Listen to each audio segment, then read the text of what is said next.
Hello everyone, my name is Alex and today I'm going to talk about my worst, say not demonic experience, but like something along the same lines as that, as like a really dark entity.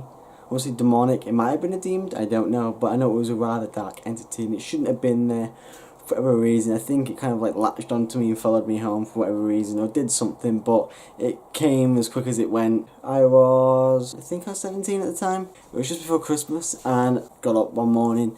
And obviously I was going to go out that day, but I was like, got up to a point that got up, kind of like laying in bed on my phone, just on YouTube, scanning through the internet as I would do at that age, trying to find a video to watch, trying to entertain myself in the morning.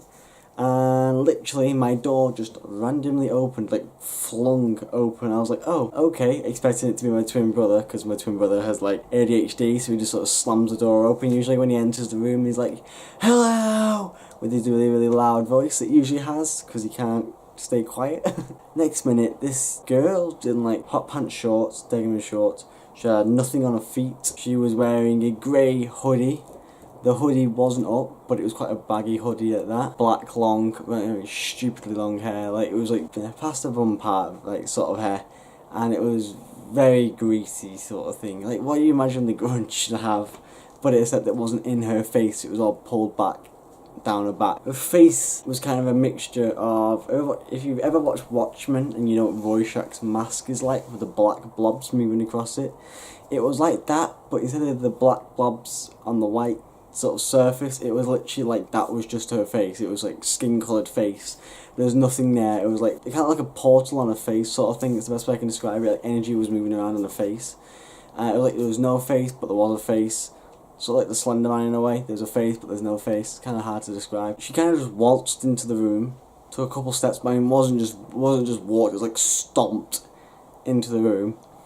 I was like, oh, okay. At this point, I was absolutely terrified with fear. I had no idea what to do. And sure you see that does happen on cartoons and movies where the person like shakes their head rapidly and then the head just snaps into position. It's literally what happened. The head started doing this really crazy shaky wobble thing and then snapped and faced at me. And God, that face is a moment I'm never going to forget either. And then it snapped back. But she looked at me for a good minute and then it finally snapped back. She turned 180 degrees and then, she flew. Flew, but like she moved so quickly it was like unfathomable. I couldn't imagine how fast she was going. She literally just flew back out of the door and you could hear us.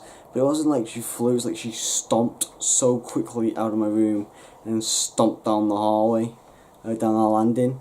But you could hear like the whole house shook as she stomped, and then she just disappeared, and I never ever faced anything like that since. And then literally 5 minutes later, my mum had woke up and come in my room, and I just didn't know what to do. Oh, there's my dogs. I just didn't know what to do, didn't know what to say. Sorry if you can hear the builders in the back, by the way, because the next door neighbour's getting roofing put in, so it's kind of a pain in the ass at the time. But yeah, she kind of just, I don't know how to describe it. It's like snap. Oh God, that was so odd. And my mum woke up, came in my room, I explained the entire story to her, what happened, and she didn't believe me at all, which was quite ironic, because usually she does believe in stuff like that. So I think she didn't want to believe something like that was in the house, but obviously it quickly came as it left, and it's never come back since. So unless it was like a one-off opportunity thing, and I generally don't know, but I'm glad it's not come back, and I hope it'll never come back, because I don't want to face it again, whatever it was. Kind of like, that was probably the worst sort of demonic experience, not demonic, I think it will be a demonic experience. That it was a very troubled spirit. Very troubled spirit. And it was it was in a dark place sort of thing, so it would be like a dark spirit, yeah, dark demonic spirit. It wasn't in a great place anyway, that spirit, and I hope it's in a better place now if it has found peace somewhere in the world. That's probably the worst one I've got personally. But if you guys have any demonic experiences from when you went to houses or you've run to places that are like spiritually active, and please tell me if you have one at home. Put it in the comments. Let me know. I like reading stuff like this. Really intrigues me. So that's probably the worst one I've got. And don't forget YouTube.